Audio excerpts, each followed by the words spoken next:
What's up guys, Axis here and welcome to part 2 of my Axis intro tutorial.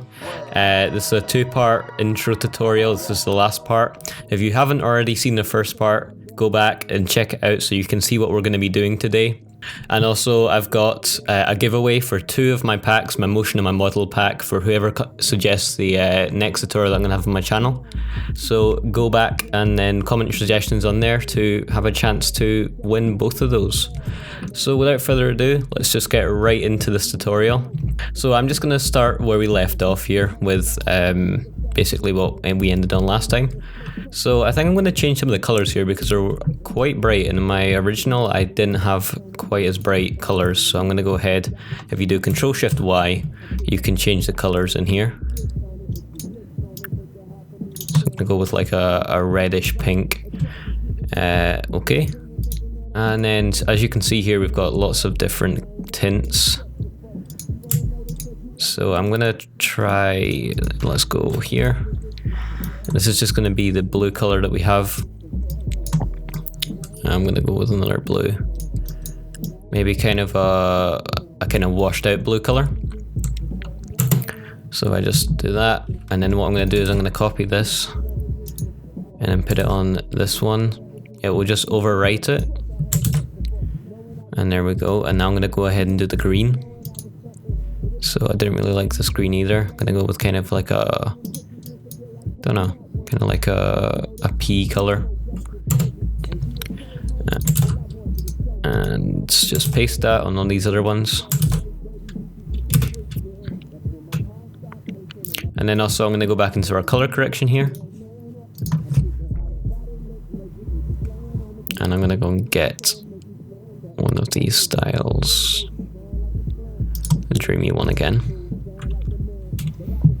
So now what I had at this point was this whole screen behind it disappearing, and then the image coming in. So we have this, and then just as it's finishing, I had this one coming away from here. Oh yeah, it was a mask, so we're gonna just click MM to expand our mask options. And then we're going to go a couple frames forward and drag this out. And then what I'm going to do is, again, I'm going to select both of these, Easy Ease, go into the graph editor, make sure it's on speed. And I'm going to decrease this and increase this value here. And I'm going to do the same with the other one, the bottom layer. So if I just close my graph editor, click the keyframe again, and then we're going to check by clicking on Y on the other one where the keyframes actually are. Click on the mask show option as well if you haven't already done that. And then we're going to drag this all the way over. So again, F9 graph editors, deselect, and then I'm just going to do the same kind of animation, but I'm going to try and offset these. So if you click U, then what you can do is you can see both of these. So I'm going to drag these a couple frames apart, maybe too many frames there. And there, as you can see, it's going to start to just reveal what's underneath it, which is still the what you call it, the ink drop and everything. So what we're going to do now is we're going to go and get a mountain stock image. So if we just go into Google and to mountain, and since we're working in quite a, well, it's a HD resolution, so anything above 1280 by 720 or whatever the case is for you. I wonder if you can do custom. 1280, well, something bigger than 2 megapixels I reckon will do, because then we'll have a lot of room to be able to like scale it up and down. Don't want something that's overly color corrected, because again we're going to be doing the color correction. This is looking alright. So what we'll do is we'll just go ahead and save this in the folder, which I'm saving in here. I'm just going to call this mountain image. There we go. And then I'm just going to close that tab, and we are going to go ahead and then go Control I, and then we can start importing these. So I'm just going to go into the folder, tutorial, and mountain. And now we can just drag this image in underneath here. And we don't want this showing beforehand, so what we're going to do is we're going to do, at the correct place, we're going to do Alt, and then we're going to do, close bracket, which will bring this back. It's square bracket, by the way, it's not normal bracket. Or you can just drag it with this option here. And what I did was, because it's kind of just like, if you've not seen this image before, since this image is so big, what you can do is you can actually scale it without losing much quality, because this is at its max resolution right now. As you can see, we've got a lot of headroom here. So what we can do is we can click on scale, and then we can go around about to here and scale this down to about here, because we still want to have a bit of room to scale down even further if we want to. And again, I'm going to do the graph options. So scale this down, scale this in. In fact, maybe I want it to go the other direction. It's kind of like this. And I'm going to turn on motion blur.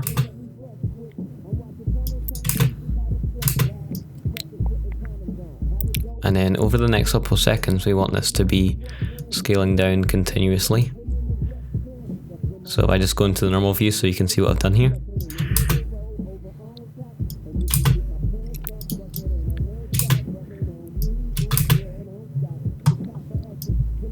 And then what I had going on was I had kind of the whole thing just went black and white for the text, but what I did was I added actually a ramp gradient to it, so it wasn't completely just a dark grey solid.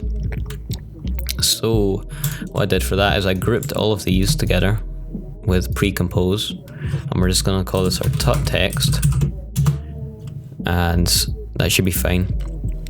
Now I'm going to duplicate this with either Control D or Control C, Control V, and we are going to go into tint. In fact, no, we'll use ramp. See, it's called gradient ramp, as you can see here, just in your effects and presets.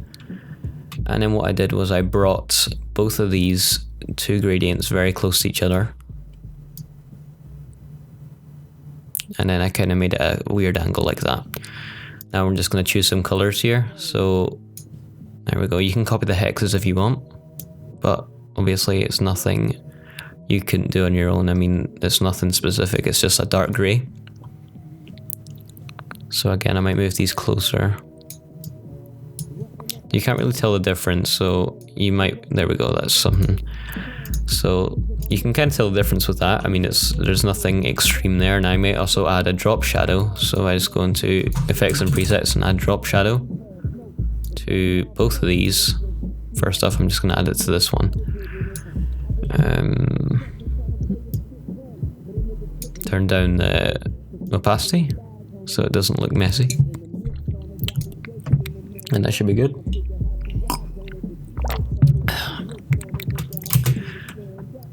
And as you can see, we need to actually do the transition. So what we're going to do is we're going to go into our clips tool, bring this down here, and then at this point, I reckon I'm going to start it. So we're going to go into mask expansion. If you click on M, remember that's how to expand the mask properties. And just as this is finishing, we're going to have this going across all of this. And remember to turn on motion blur. And then we're going to do our little F9 graph trick.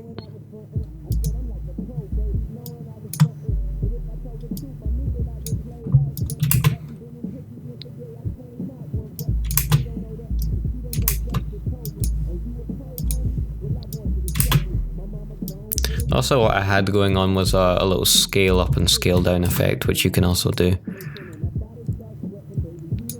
It's really simple, there's nothing much to it. All you did is, I'm just going to do it on this one here. the bottom text thingy. So one frame is going to be at full height. I'm going to go ahead 2 frames and then keyframe it once again at the same res, and then bring it down slightly.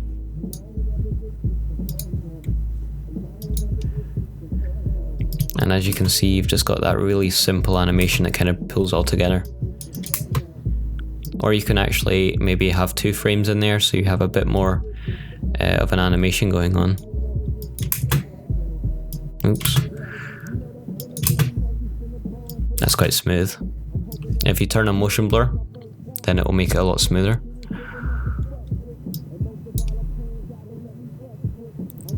Also, what I had here was a couple of grid stocks. Just to save time, I'm going to bring some in from the motion pack, the newest version, which has a typography section. Also, I want to bring in an ink stock as well. This one, drop. Doesn't seem to be importing. Come on. Alright, this took a while. And then what I had was I had this just going on behind it. Since this is MP4 and I saved in After Effects, there's actually a little audio icon there. You can just turn that off because there's just a blank channel. There's nothing there. And then what we're gonna have here is we're gonna have that there. As you can see, it's just a really nice effect. I'm gonna move it over here. And then what we can do is we can time remap this. So it's like roundabout, it just speeds up a lot. So if we go and do Control Alt and T, then we can just go to wherever we want, where we want it to end up. Click the keyframe and then drag this back to the start.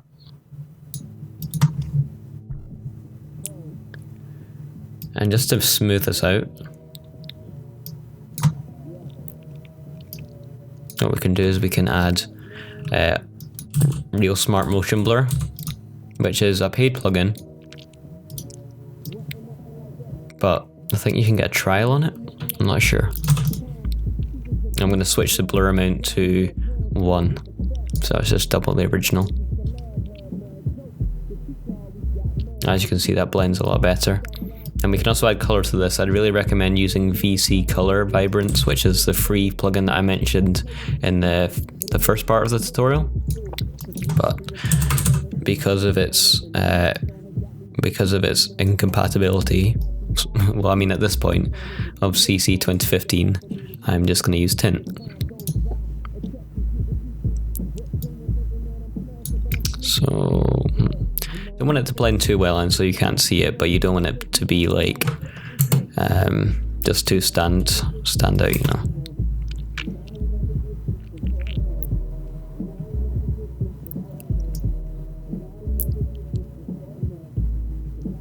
And then at the end I had it all fading out, but I'm going to add a couple more stocks in. Going to add the motion pack stock, typography and random stocks, and then I'm going to add the grid and the targets. These are just quite simple stocks, but it will save a lot of time if you save them out or use the ones in the pack. So basically they just all fade in at one point. So what I'm going to do is I'm going to click close bracket, just close bracket on its own, we'll move it to this point here. I'm going to put it underneath the transition blocks.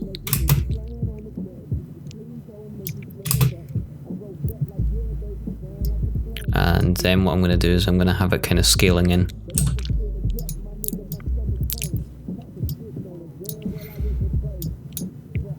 Up to 100.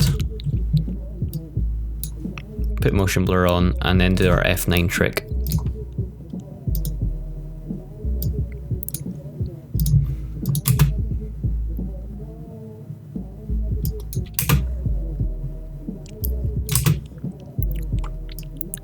Might turn down the, in fact no, what we can do is we can go into blending mode, overlay. Oh yeah, because this is already using screen. How about no lighting? I'm gonna go through some of these. Add screen, I think probably blends best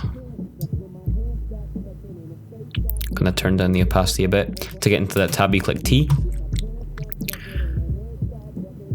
As you can see, it's just a really subtle effect, and then we're going to add in our grid at the same point.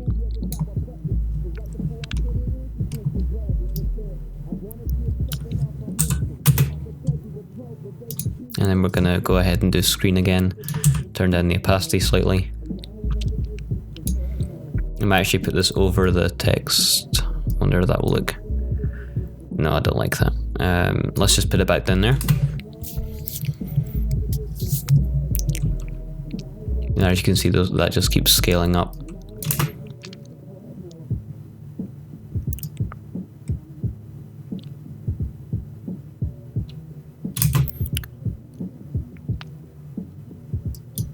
And then what I'm going to do is I'm going to just reverse all of this so we can have our ending bit.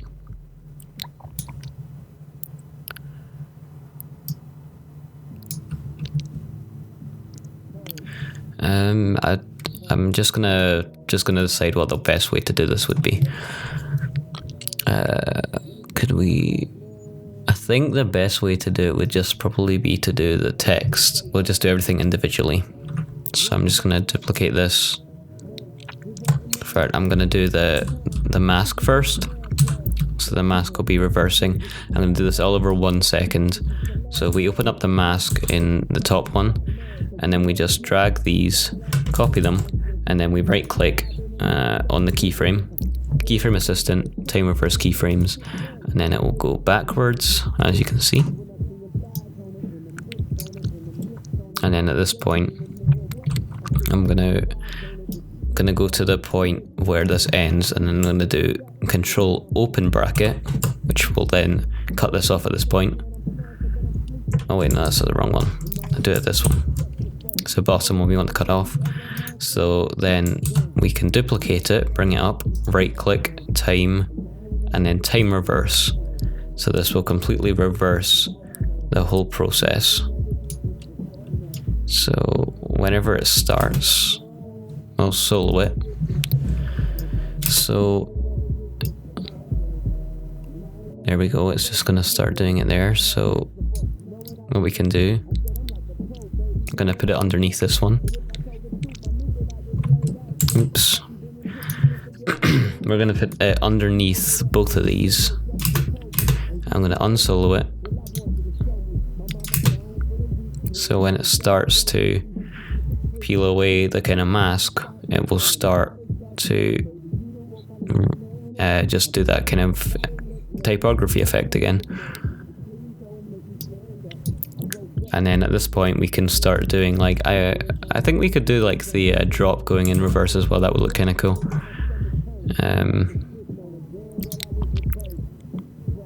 Time reverse.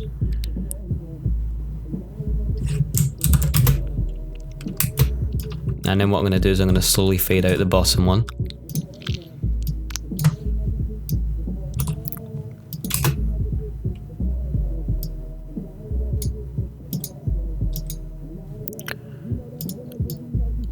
Since this is really quite a long drop thingy, I'm just going to go through all of it, get to the end, and then if I solo it just to see when the end actually is, yeah, that's going into its original position. And then what we can do is we can put the opacity back on 0 to 100.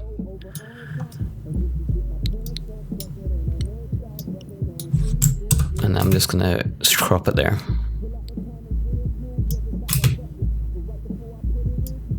So as you can see, it goes really slow and then like goes back into the middle, and then we could maybe go opacity on this one and then drop it to 0.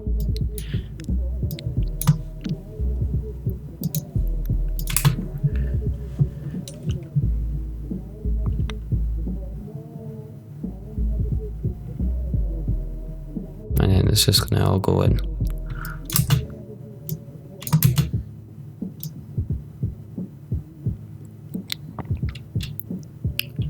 And I think what I'm gonna do is I'm just gonna bring, I think we could just put all of these into a pre-comp.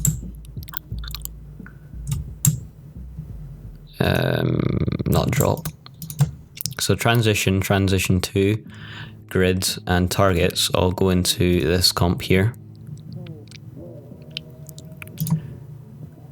And then what we can do, in fact, since these, what happens when we put it into it?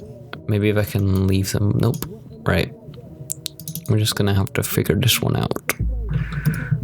Oh yeah, we need the mountain in there. So we do Control X, which is cut, paste, drag this underneath here. It should look the same. Yep, that's it. And then the last, like maybe 10 frames, what we can do is we can go into our pre-comp. We can go into the position of the mountain, bring this all the way up. It's got a watermark, so I might just bring it down so we don't see the watermark, even though it'll be blurred out quite a lot because there's motion blur obviously. And then we'll just do our little grid thing. So it's going to slowly and then slowly go into it, and then it's just going to go really quick.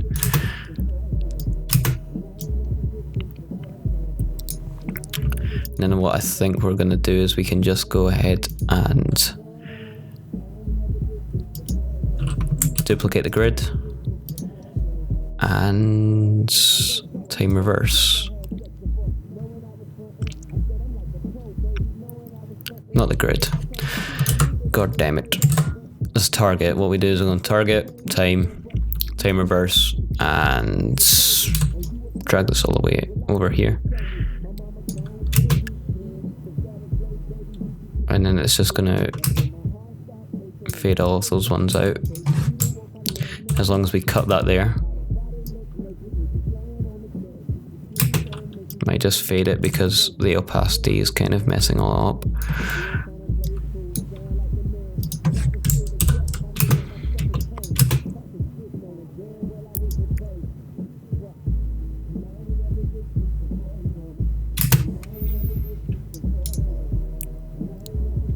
There we go.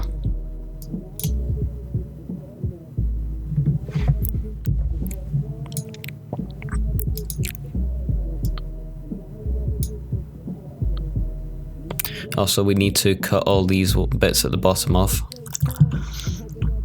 before we fade it all out. So these ones, nope. The flow, there we go, that should be fine. And then if we just put the background on, nope, that's still going to be an issue. In fact, anyway, what we do is we just go into pre-comp, create background, Control Shift Y, and put it on black. And then we can just move this to the bottom, call it PG, and there we go. Also, we still have to get rid of this grid, so I might just go ahead, keyframe, bring it down. And then go ahead and do the little grid thing.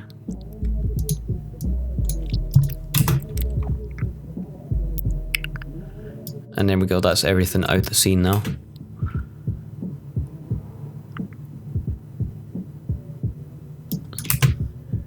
Looks quite nice.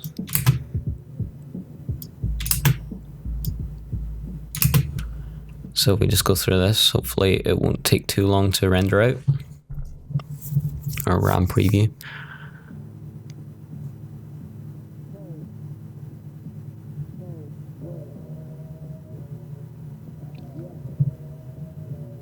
Also, I did add particles as well, so might just add those as well if we just before we finish looking at this.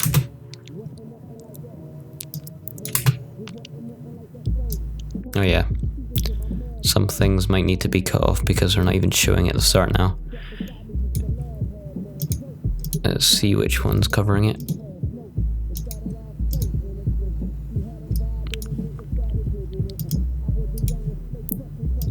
It's pre-comp, there we go. So if we start it just after this transition, what we can do is we can go ahead, cut it here with that Alt and close square bracket, and we should have the original intro part.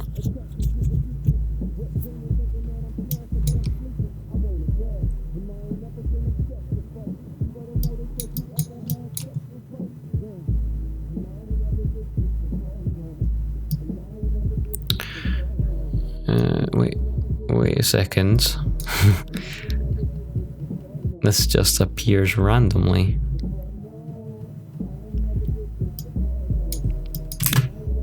Yeah, okay.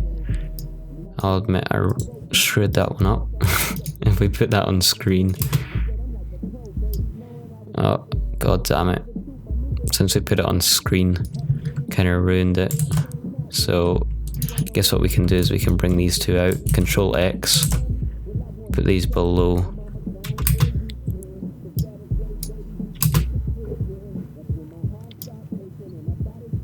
And then also, now we can move the pre-comp back to where we actually need it. Oh yeah, this needs to be over this. So... And these are now round the wrong way. I've managed to screw all this up.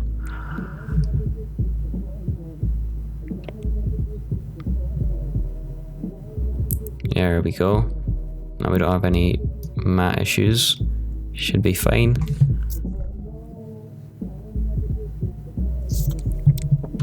And I think that's looking good.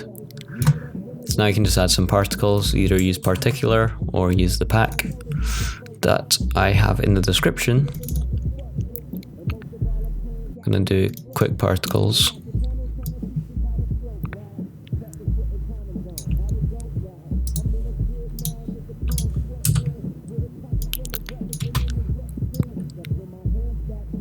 I'm gonna put these underneath the transition things, so you can go back, crop this, and now we have some nice particles flying around, and they look quite good.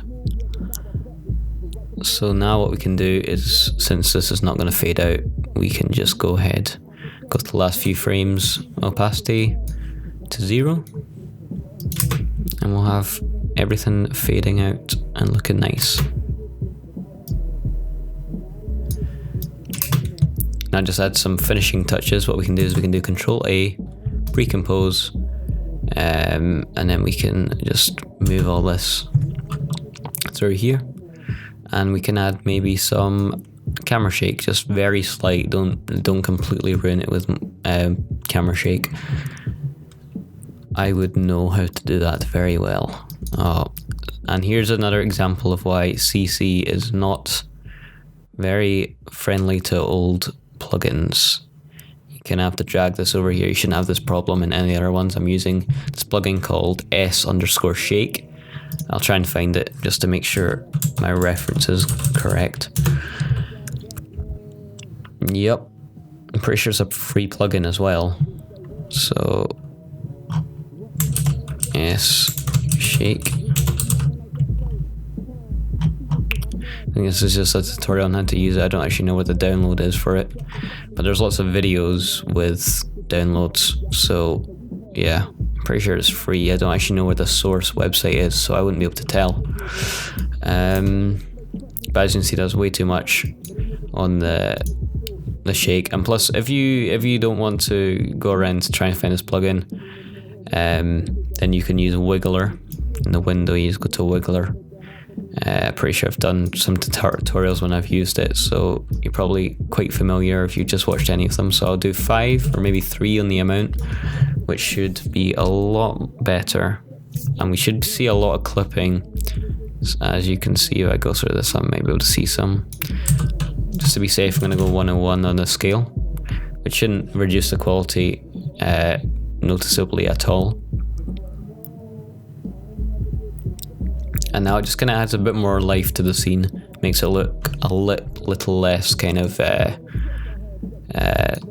strict in the animation. As you can see, I've not dragged this out properly because there's mirroring at the bottom from where the camera's shaking. So let's just make sure we don't have any of that. And for some reason this animation isn't finishing.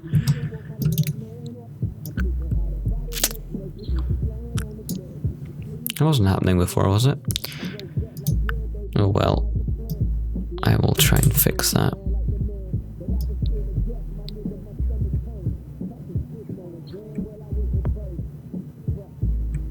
There we go, but just drag that along. And now a lot less of the animation will show. I'm going to get rid of the scale thing as well.